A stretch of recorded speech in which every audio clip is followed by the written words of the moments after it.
Hello and welcome to this video, which is not about this TEAC VRDS-10 but really about Chinese KSS-151A lasers. I bought a couple of them here, and they both have a manufacturer stamped on them, so there's no question that these are, they're certainly not the original Sony ones. Which is alright, there's nothing wrong with making new lasers, particularly when I now have difficulties finding donor players. So I bought them to try, and both manufacturers are different. I bought them from different sellers. On them they got it stamped, just like original Sony did, with the number, which is normally a letter, and 3 digits, and that is the current that went through the diode at the manufacturing plant when they were made. So M493 there means it has 49.3 milliamps at the factory. And then there's a serial number, 17676 in this case.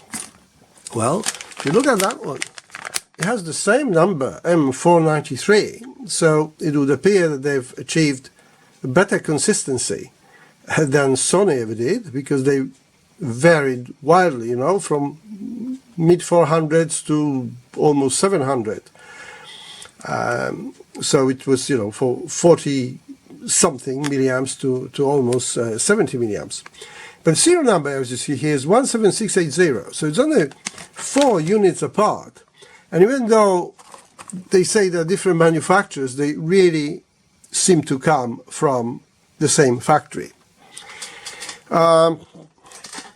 Well, here we have another one. I'll show you what it does. Player basically goes through the motions. At the moment, the head travels there and focuses, but normally, or just before then, it was stopping halfway through. It basically, if I turn the power off, now, let me get rid of the tray.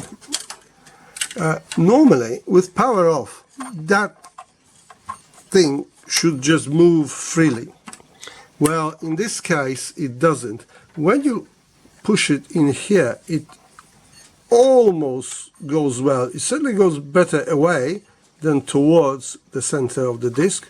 But, push it anywhere else and it's just stuck.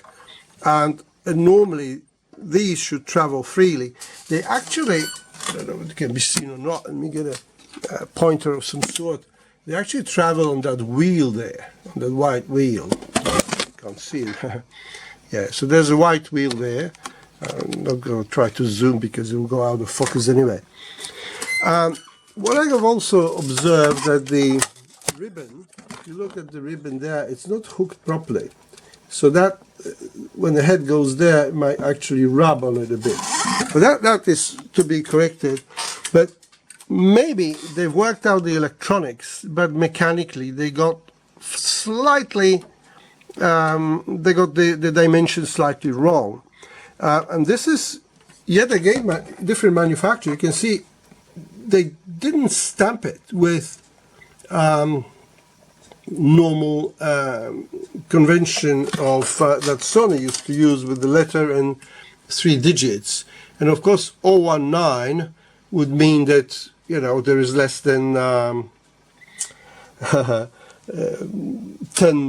milliamps going through it. So obviously this is aftermarket one as well, and there we have a problem. So maybe that's just another manufacturer that had a go and it didn't quite work out.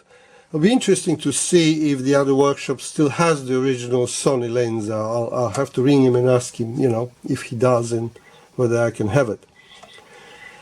Because I fear that it might be actually better than this one. So that's all for now. When I know something more, particularly about those ones that I bought, if they're any good, I will let you know. And well, that's all for now, and goodbye.